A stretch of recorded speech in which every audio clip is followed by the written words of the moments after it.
Welcome to gems cooking channel. இன்றைக்கி மிளகு ரசம் எப்படி பண்ணுறதுன்னு பார்க்க போகிறோம். ஒரு நெல்லிக்காய் சைஸ் புளியை ஊற வச்சு தனியாக எடுத்து வச்சுக்கலாம். அடுத்து ஒரு பாத்திரத்தில் தண்ணி சேர்த்துட்டு 2 தக்காளியை ஆட் பண்ணிக்கலாம். நல்லா கொதி வந்ததும் அதை ஆஃப் பண்ணிட்டு தக்காளியை ஆற விட்டுட்டு அதோட தோலை உரிச்சிட்டு அதை சின்ன சின்ன பீசஸாக கட் பண்ணி தனியாக எடுத்து வச்சுக்கலாம். இப்போ ஒரு பவுலில் நம்ம ஊற வச்சுருந்த புளியை கரைச்சிட்டு புளி கரைசலை ஆட் பண்ணிக்கலாம். அடுத்து கட் பண்ணி வச்சுருந்த தக்காளியை ஆட் பண்ணி அதை நல்லா கையாலேயே பிசைஞ்சு விட்டுடலாம்.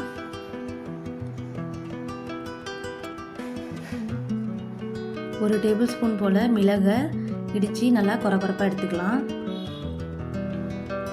அடுத்து ஒரு டீஸ்பூன் போல் சீரகத்தை ஆட் பண்ணி அதையும் நல்லா இடித்து கொரகொரப்பாக தனியாக எடுத்து வச்சுக்கலாம். மிளகு, சீரகம், பூண்டு இதெல்லாம் நல்லா ஃப்ரெஷ்ஷாக இடித்து சேர்த்தா தான் நல்லா ரசம் டேஸ்ட்டாக இருக்கும். அடுத்து ஒரு 10 பல் போல் பூண்டை ஆட் பண்ணிவிட்டு அதுலேயே கொஞ்சமாக கொத்தமல்லியை போட்டு அதையும் நல்லா இடித்து தனியாக எடுத்து வச்சுக்கலாம். இப்போ நம்ம கரைச்சி வச்சுருந்த புளி தக்காளியில் இடித்து வச்சுருந்த மிளகுத்தூள், சீரகத்தூள், பூண்டு, கொத்தமல்லி விழுது எல்லாத்தையும் போட்டு நல்லா கையாலேயே பிசைஞ்சு விட்டுடலாம். அடுத்து ஒரு 1/4 டீஸ்பூன் போல் மஞ்சள் தூள் ஆட் பண்ணிக்கலாம். தேவையான அளவு உப்பு சேர்த்துட்டு கொத்தமல்லியை நல்லா சின்ன சின்னதாக கிள்ளி போட்டுடலாம்.